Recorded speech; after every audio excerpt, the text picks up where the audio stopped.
함께 나눌 말씀의 제목은 고난은 다른 사람을 위해서 주신 보석입니다 라는 제목으로 하나님의 말씀을 함께 나누도록 하겠습니다. 가정문제 상담가인 에다 르산의 이야기입니다.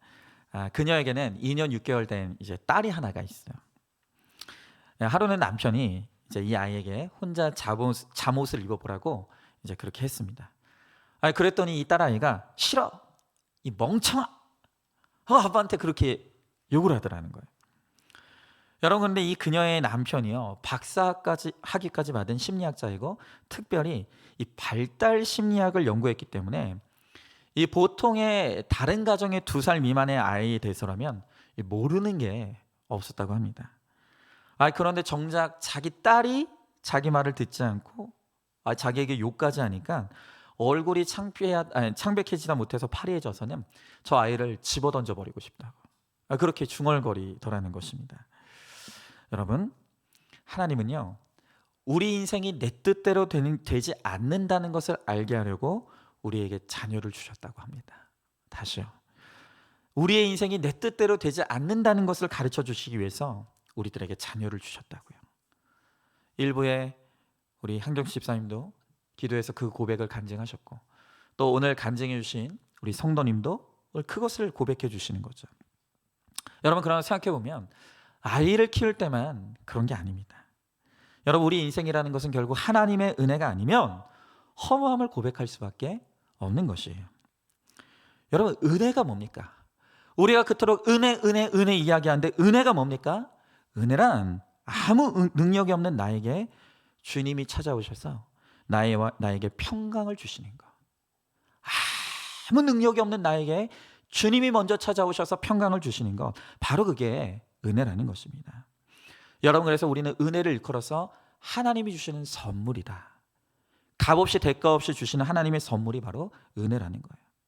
그런데 여전히 내 힘대로 내 뜻대로 살려고만 하니 도대체가 은혜가 뭔지를 모르는 거예요. 내 힘을 다해서 노력하는 사람에게 어떻게 은혜를 알 수가 있겠습니까? 여러분, 그래서 은혜란 겸손한 사람만 고백할 수 있는 거예요. 여러분, 교만한 사람은 절대로 은혜 받았습니다 라는 고백을 하지 못합니다. 오늘도 내가 할 수 없다는 것을 인정하며 하나님의 은혜를 사모하는 자들만이 내가 은혜 받았다고, 하나님 은혜를 사모한다고 그렇게 고백할 수 있는 거예요. 여러분, 그러면 오늘 말씀을 통해서 어떻게 하면 우리가 오늘 하나님께서 주시겠다고 말씀하시는 이 은혜와 평강을 얻을 수 있는가, 우리가 무엇이 필요한지를 오늘 말씀을 통해 함께 한번 나눠보도록 하겠습니다. 자, 첫 번째로 은혜와 평강을 얻기 위해서는 교회 공동체가 필요합니다. 자, 오늘 1장 4절 상반절에 보니까 요한은 아시아에 있는 7교회에 편지하노니 그랬습니다. 자, 우리는 지난주에 이제 요한계시록을 열면서 오직 예수 그리스도의 계시를 깨달은 자만이 복이 있는 자임을 우리가 함께 나눴습니다. 자, 그런데 그 말씀 이후에 오늘 성경은 7교회에 편지한다라고 이야기하는 거예요. 무슨 말입니까? 우리에게 복을 주시는 이 예수 그리스도의 계시를 하나님께서 교회에게 맡기셨다, 이 뜻입니다. 하나님의 말씀을 담은 이 교회에 와야만 우리가 예수 그리스도의 계시의 복음을 들을 수가 있다는 것입니다. 여러분, 그래서 역사상, 인류의 역사상 언제나 사탄의 제1호 공격 대상은 바로 교회입니다. 특별히 살아서 역사하는 교회는 이 사단이 더욱더 정성을 다해서 공격을 하는 거예요. 여러분, 그래서 제가 여러분들에게 분명하게 예언 한 가지 하자면, 오늘 여러분들 가운데 이제 내가 이번에 내일부터 있을 이제 특세를 할 것이다, 이제 특세에 열심히 참석할 것이다 라고 다짐하신 분들, 제가 예언 하나 하면 반드시 사단의 방해가 있습니다. 남편이 나를 못 살게 굴든지, 아내가 나를 바가지를 긁든지, 자식들이 갑자기 사고를 치든지. 여러분, 지금 저희 가정이 가장 지금 긴장하고 있는 게 뭐냐면, 저희 이제 목회자, 저희 가정도 이제 특세를 하지 않습니까? 그래서 저랑 제 아내뿐만이 아니라 지금 제 자녀들도 다 같이 이제 특세 자리 나올 거예요. 근데 지금 긴장이 되는 거예요. 이놈들이 또 어떤 또 그냥 사고를 칠지. 아이들이 이제 처음으로 이제 새벽 기도를 하는 거지 않습니까? 그러니까 새벽 5시 반까지 나와야 되는데 애들이 잘 일어날 수 있을지, 또 안 오겠다고 찡찡대지는 않을지 좀 걱정이 돼요. 그래서 지금 엄청 기도하고 있습니다. 여러분, 은혜가 있는 자리에 반드시 사단의 역사가 있어요. 그래서 정말 이번 특세를 통해서 하나님 내게 은혜를 달라고, 하나님 이 특세가 정말 특별한 은혜가 있는 특세가 되게 해달라고 우리가 그렇게 기도하면서 나오지만 반드시 은혜가 있는 자리에 사단의 역사가 있기 때문에 사단의 방해가 있을 거예요. 그때 미리 이 경고의 말씀을 듣고, 지금 이게 사단이 내게 은혜 받지 못하게 하려고 나를 방해하는구나, 이걸 해석하고 잘 물리치고 나오시는 분들에게 반드시 예비된 은혜가 있는 것이에요. 여러분, 이렇게 역사적으로 교회는 핍박이 있었어요. 성도들이 산채로 불구덩이에 던져지고 온몸이 찢기는 고통을 당하면서 교회의 역사는 여기까지 온 거예요. 여러분, 그러나 이 지구상에서 교회는 없어지지 않았어요. 오히려 핍박이 있으면 있을수록 들불처럼 전 세계의 교회가 퍼져나가는 거예요.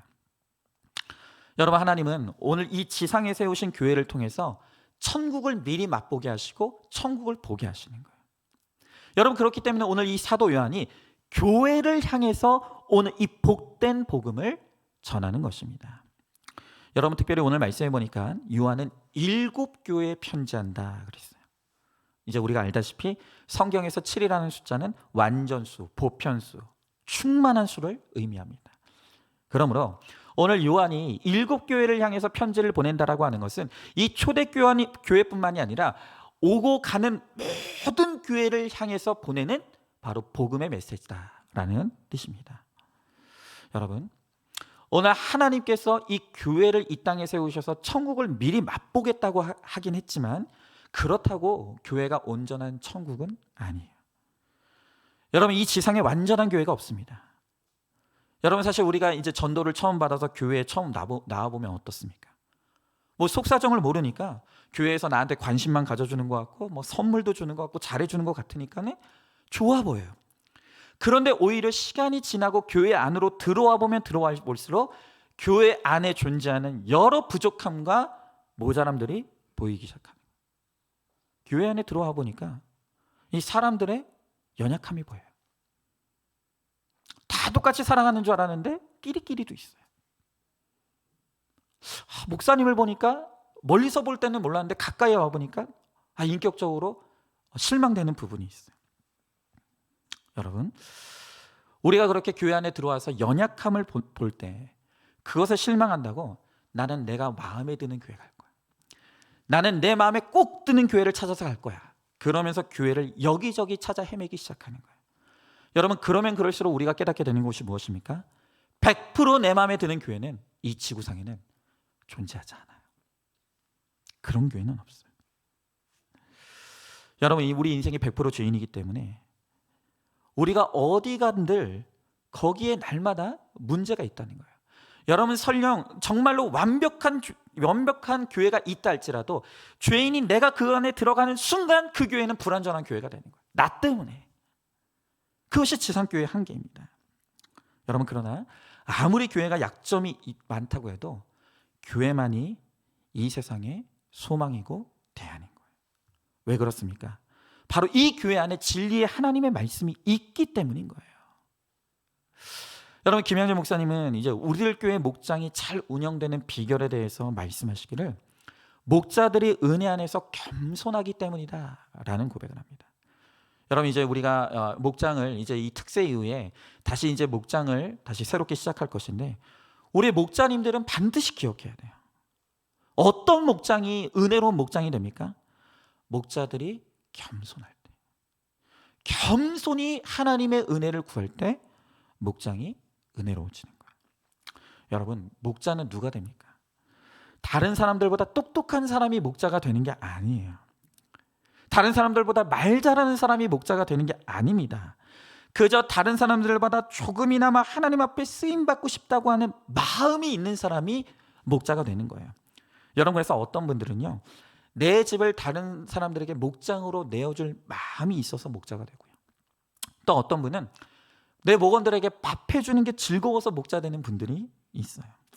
그리고 어떤 분들은요, 다른 사람의 이야기를 들으면서 잘 울어주고 웃어주는 걸 잘해서 목자 되는 분들도 있는 거예요. 여러분, 특별한 사람이 목자가 되는 게 아니에요. 작게나마 주님 앞에 쓰임 받고 싶다는 마음이 있는 사람이 목자가 되는 거라고요. 여러분, 그래서 제가 우리 목자님들 보면요, 되게 잘 우는 분들이 있어요. 다른 사람 이야기를 들으면, 그리고 내 고백을 하면서 굉장히 잘 우는 분들이 있어요. 그게 은사예요. 제가 그걸 못하거든요. 제가 이 남성 목회자라서 그런지 모르겠는데, 제 기질이 그래서 그런지는 모르겠는데, 제가 다른 분들의 이야기를 들으면서 잘 우는 걸 좀 못해요.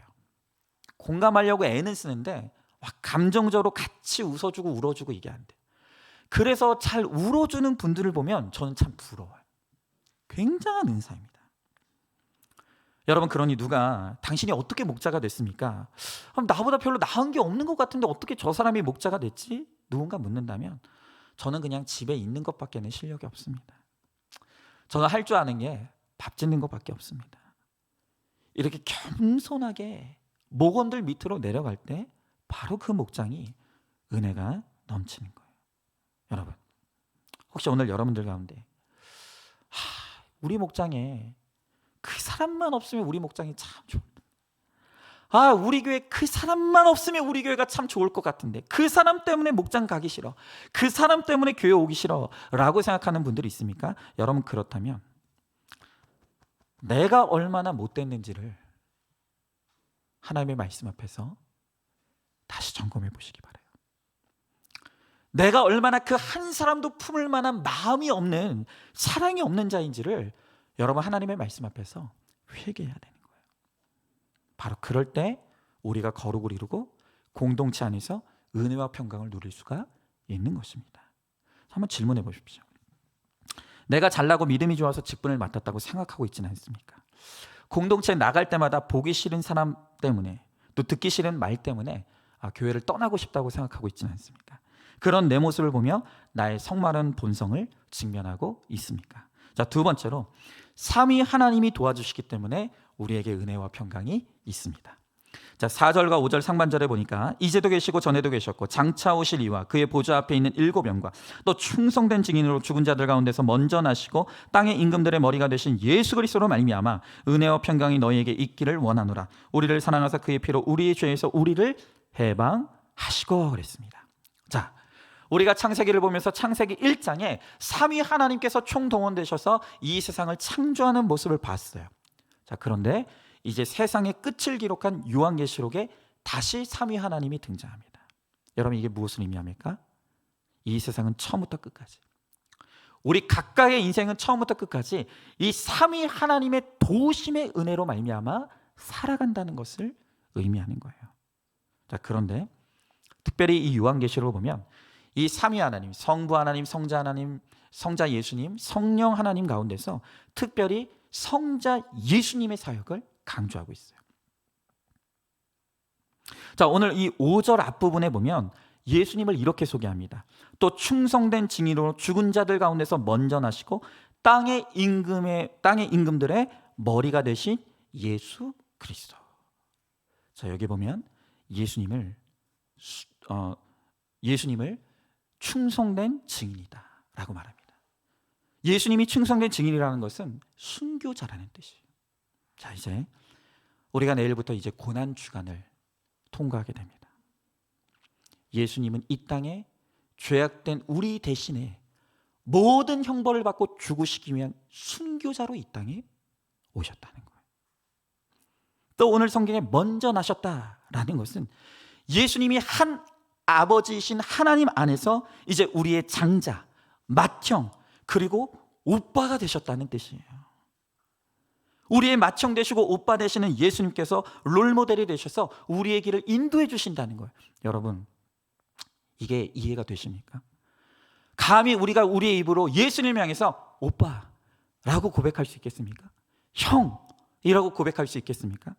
그런데 예수님은 하나님 안에서 우리보다 먼저 나신 자다. 그러니까 한 아버지신 하나님 안에서 이제 예수님이 친히 우리의 맏형이 되어주시고 우리의 오빠가 되어주신다는 거예요. 이게 놀라운 거예요. 여러분, 또 오늘 성경에 보니까 예수 그리스도께서는 땅의 임금들의 머리가 되셨다는 거예요. 여러분, 이게요, 지금 우리들에게는 크게 와닿지 않아요. 그러나 당시 이 말씀을 듣고 있는 초대교회 성도들에게는 이게 얼마나 큰 위로가 됐는지 몰라요. 왜 그렇습니까? 지금 이 당시는 로마의 도미티아누스 황제가 믿는 그리스도인들을 극심하게 핍박하고 있는, 사자의 밥으로 내어주고 화형을 해서 길거리에 불을 밝히는 그런 땔감으로 사용하고 있었던 때라는 거예요. 바로 이렇게 극심한 로마 황제의 핍박 아래 있었던 그들을 향해서 그가 이 세상의 왕이 아니라 그 위에 예수님이 계시다. 예수님께서 이 세상을 통치하시고 너희들과 함께하고 있다. 내가 너희들을 반드시 구원으로 인도할 것이다 라고 말씀하시는 거예요. 그러니 그 당시 성도들의 이것이 얼마나 위로가 됐겠습니까? 여러분, 그래서 오늘 예수님은, 오늘 모든 땅의 임금이 되시는 예수님에 대해서 말씀하시면서 절대로 이 세상의 세력에게 너희를 의탁하고 안주하지 말라고 말씀하시는 거예요. 여러분, 어떤 자매가 조직폭력배 남편하고 결혼했어요. 여러분, 그러니 뭐 그 조직폭력배 남편이 버는 돈이 뭐가 그렇게 깨끗하겠습니까? 근데 이 남편이 돈을 잘 벌어오니까 이 돈이 좋아서 그 남편에게 안주하게 되더라는 거예요. 오히려 합리화를 하면서까지 이 남편을 응원하게 되더라는 거예요. 여러분, 그래서는 안 돼요. 오로지 우리가 안주하고 의탁할 대상은 우리의 오빠가 되시고 우리의 맏형이 되시고 우리의 임금이 되시는 예수님만이 우리가 의탁해야 될 유일한 대상이라는 거예요. 오늘 이어지는 5절 하반절부터 6절의 말씀을 보니까 우리를 사랑하사 그의 피로 우리 죄에서 우리를 해방하시고 그의 아버지 하나님을 위하여 우리를 나라와 제사장으로 삼으신 그에게 영광과 능력이 세세토록 있기를 원하노라. 아멘. 그랬습니다. 여러분, 오늘 이렇게 우리의 오빠와 우리의 맏형이 되시는 예수님께서 이제 우리의 신분도 변화시켜 주셨대요. 오늘 성경에 보니까 주님이 나를 나라와 제사장으로 삼아주셨다는 거예요. 나라와 제사장. 여러분, 우리가 이렇게 대단한 신분 가운데 있어요. 우리가 이 세상에서는 보잘것없는 인생일 수 있어요. 우리가 이 세상에서는 나의 이름을 알아주는 사람이 별로 없을 수도 있어요. 그러나 하나님 나라에서 하나님은 나를 하나님 나라의 제사장으로 세워주셨다. 여러분, 내가 하나님 나라의 제사장이 됐다는 것은 무엇을 의미합니까? 그것은 고통당하고 아파하는 또 다른 누군가를 살리라고 하나님께서 나를 영원구원의 사명자로 제사장을 삼아주신 거예요.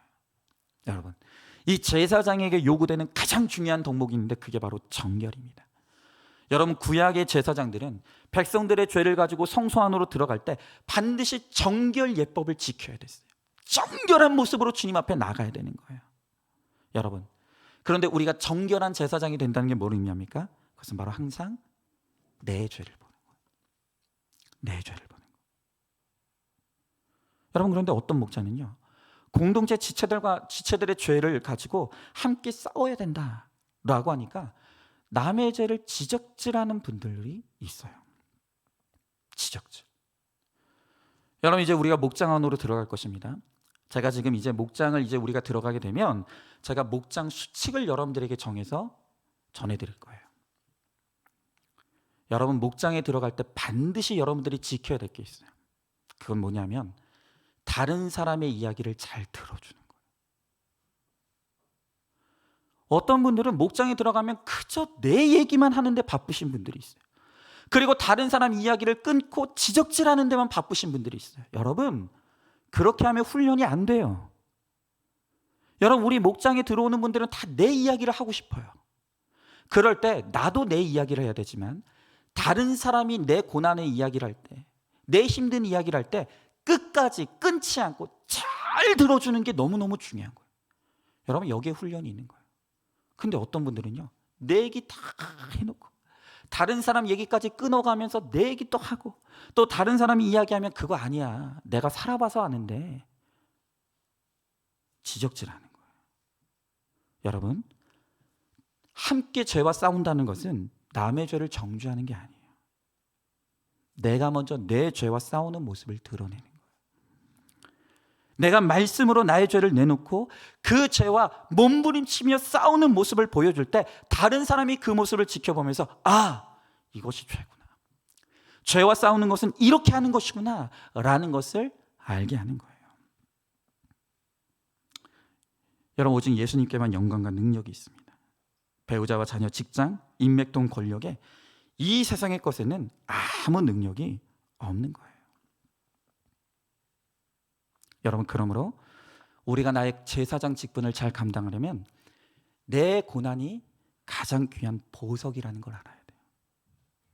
여러분, 내 고난은 감추고 버려야 될 것이 아니라 보석처럼 반짝반짝 닦아서 다른 사람들에게 꺼내주는 거예요.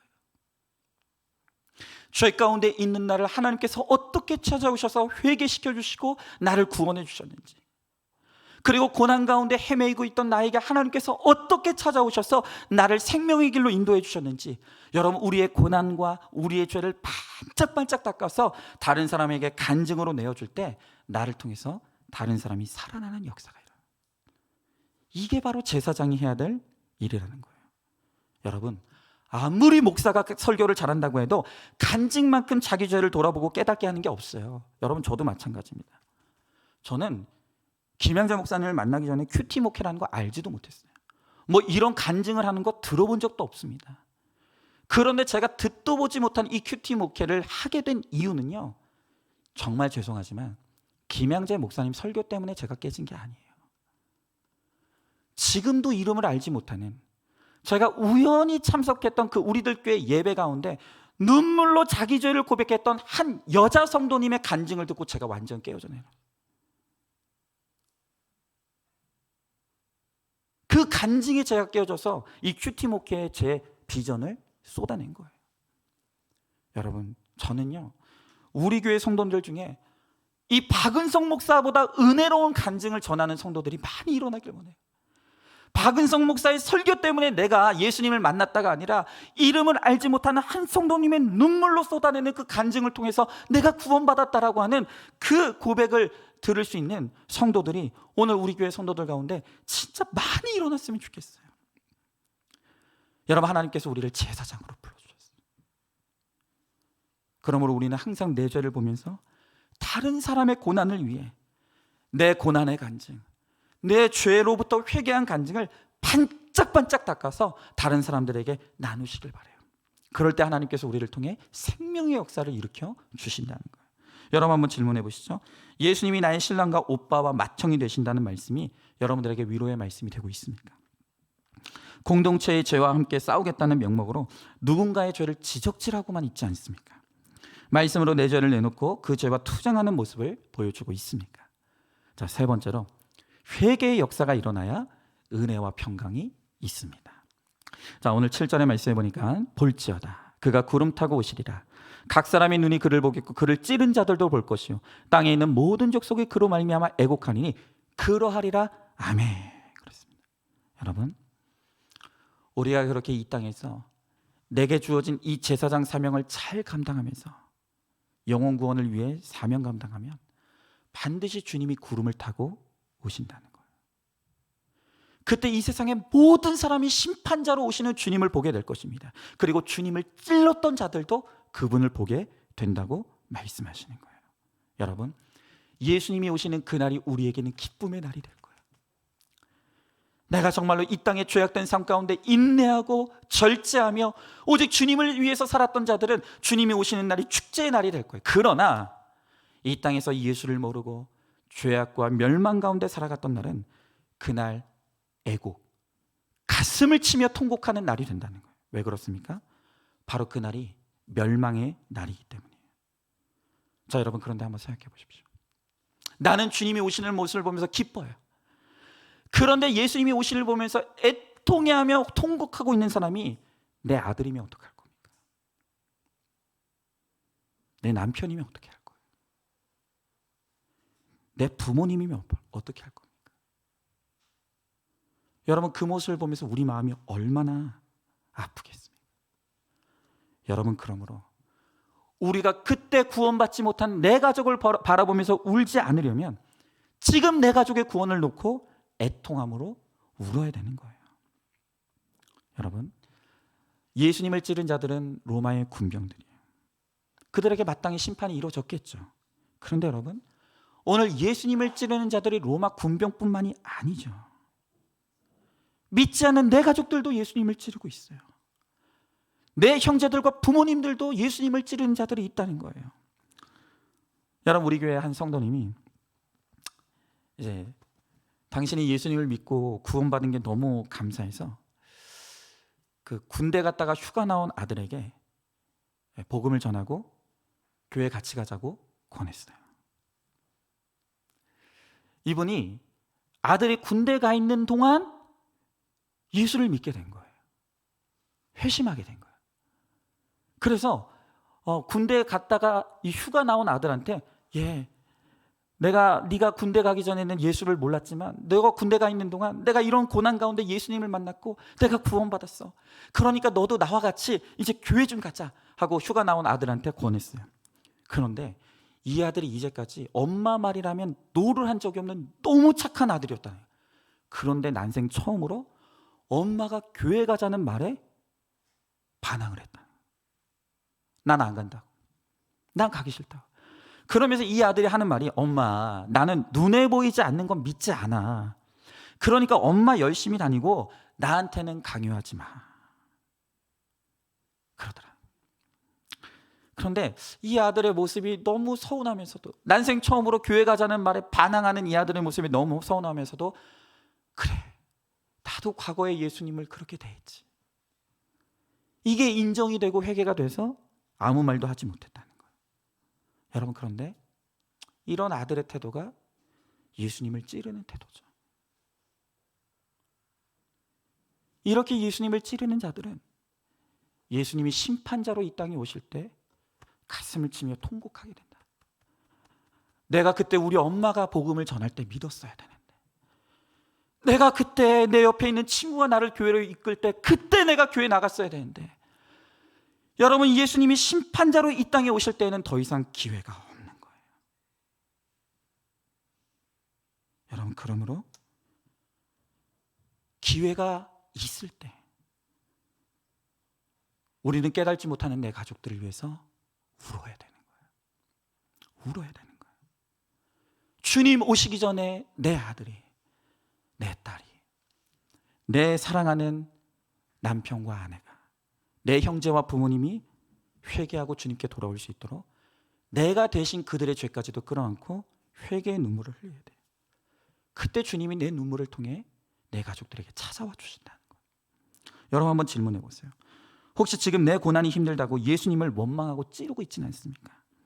주님 만나는 날 내가 애통하고 통곡하지 않기 위해 지금부터 애통해하며 통곡하고 있습니까? 자, 이제 마지막 네 번째로, 하나님이 시작과 마침이라는 것을 우리는 알아야 합니다. 자, 오늘 마지막으로 8절의 말씀을 보니까, 주 하나님이 이르시되 나는 알파와 오메가라, 이제도 있고 전에도 있었고 장차 올 자여 전능한 자라 하시더라. 여러분, 하나님이 알파와 오메가십니다. 그가 처음과 마지막이고 시작과 마침이 되십니다.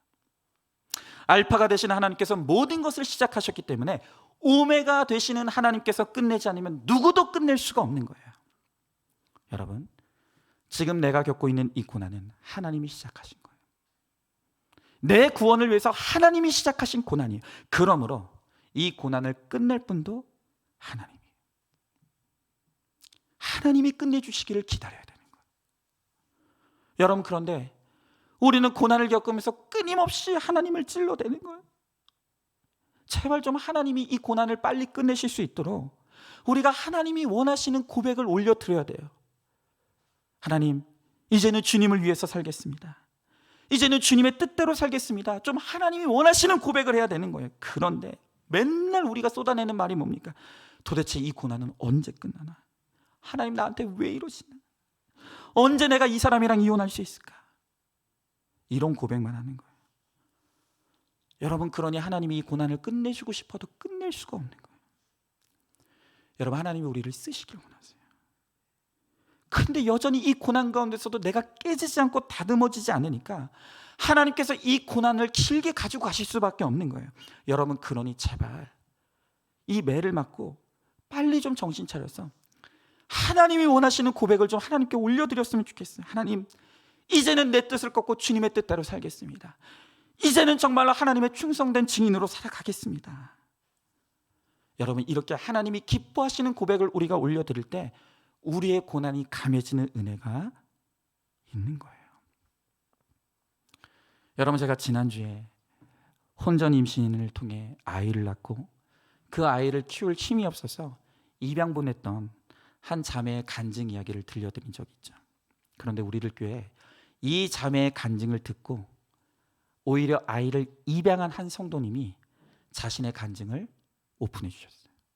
그러니까 지난주에 아이를 입양했던 자매의 간증을 듣고 오히려 아이를 입양한 가정의 한 성도님이 간증을 한 거예요. 여러분, 이 가정은 막내 딸을 입양을 했는데 이 딸 때문에 너무 기쁘고 행복하다는 거예요. 그런데 딸을 입양 보냈다는 이 청년의 이야기를 듣고 마음이 너무 아팠다는 거예요. 여러분, 이분이 입양한 딸은 이제 10살이 됐다고 해요. 근데 이 딸하고 약속한 게 나중에 네가 대학 들어가면 내가 꼭 너의 생모를 찾아주겠다고 그렇게 약속했다는 거예요. 대단하죠. 그리고 아이의 생일 때마다 이 딸아이를 낳아준 그 생모에게 매년 편지를 썼다는 거예요. 그리고 그 편지가 이제 10통이 됐다는 거예요. 그러면서 매년 이 딸의 입양한 딸에게 생모에게 보냈던 그 편지 중에 하나를 오픈해서 저희들에게 나눠주는 거예요. 자, 이 성도님이 입양한 딸의 생모에게 보내는 편지네요. 오늘 여러분들에게 한번 읽어드리도록 하겠습니다. 한번 들어보세요. 저에게 출산은 너무나 끔찍한 악몽으로 남아 있습니다. 16년 전 3번의 죽을 고비를 넘기면서 둘째 아이를 낳았는데 얼마나 고통이 극심했는지 아이 얼굴조차 보고 싶지 않을 정도였습니다. 게다가 바라던 딸이 아니라 아들이어서 상실감은 더 컸습니다. 아들이 뭐가 어때서 그러죠? 아기를 낳는 것이 이토록 어려운 일인데 그 아이를 입양 보냈으니 얼마나 힘들었을지. 21살의 꽃 같은 나이에 집에서 아이를 낳아 가위로 탯줄을 자르고 엄마와 함께 새벽녘 시설에 찾아와 이 아이를 맡기고 떠난 그대. 이름을 모르니 그대라고 부르겠습니다. 그대의 소중한 딸을 우리의 딸로 맞이하던 그날, 이 아이를 보며 우리는 그대를 생각했습니다. 10개월의 갈등 속에서 생명을 지켜준 그대의 마음을 끌어안아주고 싶습니다. 출산의 아픔을 너끈히 잊고 아이를 저희에게 건네준 그대의 모습을 기억하고 싶습니다. 하필 아이가 태어난 날이 어린이날이라 그날만 되면 절대로 잊을 수 없겠구나. 얼마나 떠나보낸 딸이 보고 싶을까. 따스한 봄이면 더욱 생각나겠구나 하는 마음에 더욱 뭉클합니다. 길 가는 아이를 보며 혹시 저 아이가 내 아이가 아닐까 하고 생각할까 싶어 마음이 저립니다. 어쩌다 아이가 큰 눈으로 눈물을 흘릴 때면 그대의 눈물로 느껴져 이 아이를 꼭 안아주곤 합니다. 내 배 아파 가며 낳은 2 아들이 있지만 그럼에도 입양한 내 딸은 우리에게 가장 소중한 보물입니다. 시설에 아이를 맡기면서 그대가 가졌을 그 절망감과 쓰라림을 내가 어찌 다 알 수가 있겠습니까? 하지만 우리는 그대가 남겨준 아이의 모습에서 심성이 고왔던, 결코 생명을 포기하지 않았던 그 큰 사랑과 고마운 마음을 조금씩 보게 된답니다. 내 아이에게 생명을 준 그대의 고마움, 감사함, 어찌 말로 다 할 수가 있겠습니까? 그러니 걱정하지 마십시오. 우리 목숨보다 귀하게 그 아이를 지켜주고 내 생명보다 소중하게 아이를 키우겠습니다. 평생 아픔과 죄책감으로 아파할지 모르는 그대가 있는데 이런 것 좀 우리가 하지 못하겠습니까? 이제는 자기 자신을 걱정하십시오. 앞으로 펼쳐질 그대의 꿈과 학업과 미래를 우리 아이랑 함께 기도할 테니까 어떤 일이 있어도 행복해야 합니다. 우리만 이 아이를 통해 기쁨을 누려서 너무 미안합니다. 그리고 고맙습니다. 말로는 다 할 수 없이 고마운 그대에게 우리가 할 수 있는 건 늘 한 움큼의 기도밖에 없지만 이 다음에 우리가 천국에서 다시 만나면 우리는 한눈에 알아보게 될 것입니다. 그때 1000번이라도 고맙다고 인사드리겠습니다. 그대가 지켜준 어린 생명의 놀라운 삶과 열매들은 모두 그대의 헌신으로 인한 상급이었습니다.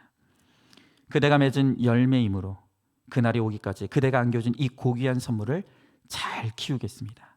앞으로 기도하겠습니다. 건강하시고 잘 살아가시기 바랍니다. 여러분, 딸을 입양시킨 저번 주 그 자매도, 딸을 입양한 이 가정도 예수 그리스도의 계시가 없었다면 이것을 숨기느라 지옥을 살았을 것입니다.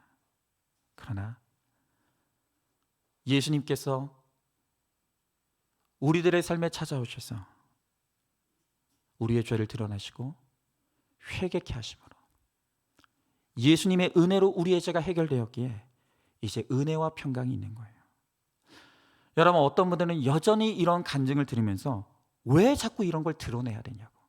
아니, 내가 하나님께만 회개했으면 됐지 왜 이것을 사람들 앞에 내가 드러내냐고 끊임없이 묻는 분들이 있어요. 여러분 생각해 보십시오. 내가 이렇게 생명을 낳고 내가 키울 힘이 없어서 떠나보낸, 내가 차마 다른 사람들한테 말하지 못하고 가슴속에 품고 고통하는 사람들이 있을 거예요. 여러분, 그런 사람들에게 오늘 이 간증이 얼마나 위로가 되겠습니까? 얼마나 그들에게 이런 간증이 생명이 되겠습니까?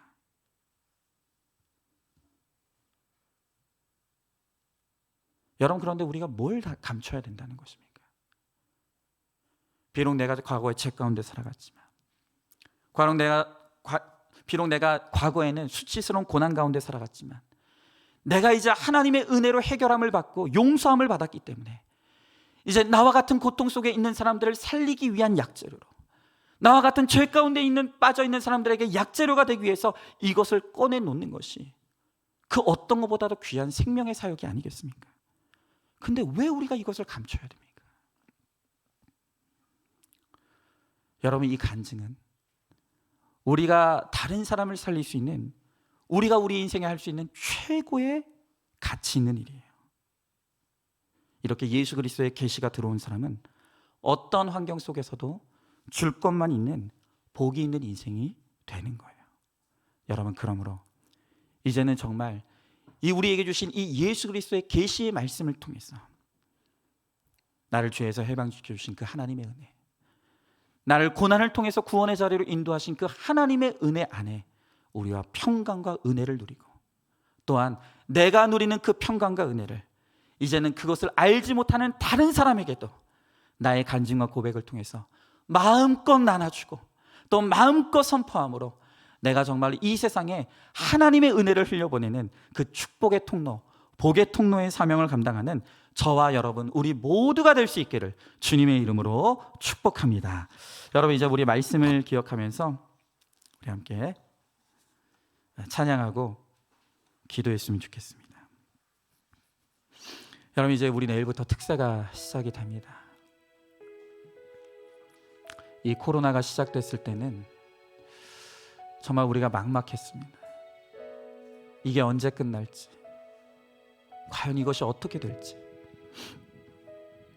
그러나 그 시간들 가운데서도 하나님은 우리를 지키시며 여기까지 왔고, 여전히 우리는 살아서 함께 주님께 예배하고 있습니다. 여러분, 코로나뿐만이 아니라 우리의 지나온 인생을 돌이켜보면 정말 숨을 쉴 수 없는 고통의 시간들이 있었어요. 잠을 이룰 수 없는 그 수많은 불면의 밤들이 우리 가운데 있었습니다. 그런데 우리가 어떻게 오늘 여기 살아서 예배하며 구원의 은총을 노래할 수 있습니까? 우리가 알지 못하는 때에도 우리를 붙드시고 인도하시는 하나님의 은혜가 있었어요. 우리는 우리 인생의 과거에도 하나님의 은혜였고, 지금 현재도 하나님의 은혜이고, 앞으로의 우리의 삶도 하나님의 은혜일 것입니다. 그 주님께 우리의 몸을 맡기고 의탁함으로 오늘 이 땅 가운데서 은혜와 평강을 누리길 원해요. 그리고 예수 만난 이 복음 때문에 내가 누리는 이 평강을, 우리의 간증을 이 세상 사람들에게 나누어 주어서 같은 고난에 있는 자들을 생명의 자리로 이끌고, 같은 죄에 있는 자들을 구원의 자리로 인도는 이 사명을 감당하는 우리가 될 수 있길 소망합니다. 오늘 이 시간 이 찬양 우리 같이 찬양하면서 하나님께 우리의 몸을 온전히 맡기는 결단을 드리길 원합니다.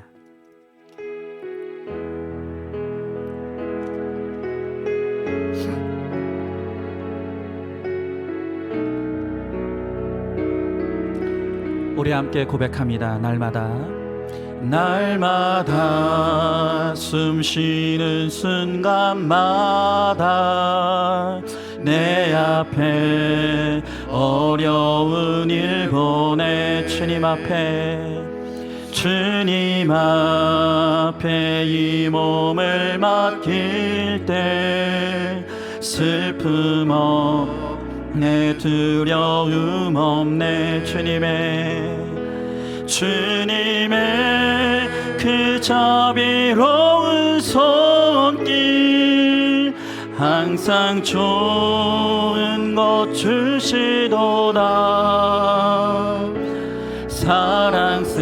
사랑스레 아픔과 기쁨을 수고와 평화와 날마다 주님 내 곁에 계셔 날마다 주님 내 곁에 계셔 자비로 날 감싸 주님 앞에 이 몸을 맡길 때 주님 앞에 이 몸을 맡길 때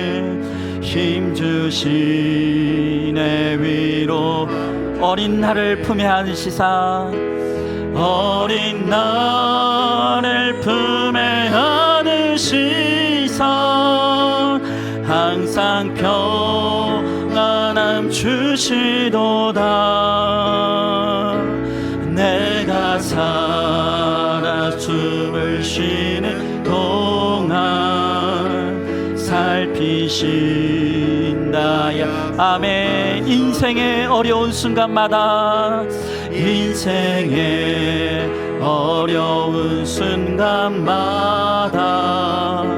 주의 약속 주님 속에 믿음 잃지 않습니다 주님 속에 믿음 잃지 않고 말씀 속에 위로 주님의 도우심을 바라봅니다 주님의 도우심 바라보며 모든 어려움 이기 아멘 흘러가는 순간순간마다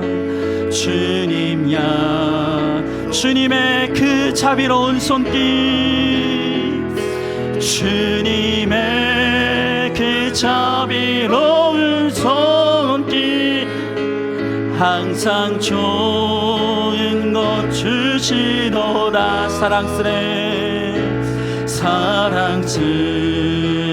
아픔과 기쁨을 수고와 우리 한 번 더 고백합니다 어린 나를 품에 안으시사 어린 나를 품에 안으시사 항상 평안함 주시 내가 살아 숨을 쉬는 동안 내가 살아 숨을 쉬 살피신다 약속하셨네 살피신다 약속하셨네 여러분 이 시간 우리 함께 기도하기 원합니다 우리 지나온 날들을 돌아봅시다 정말 우리의 시간 동안 숨도 쉴 수 없는 고통의 시간들도 있었습니다 도저히 잠을 잘 수 없고 내일 아침에 내가 눈을 뜨고 싶지 않은 절망의 시간들도 있었습니다 내가 정말 내일도 살 수 있을지 알 수 없는 깊은 절망과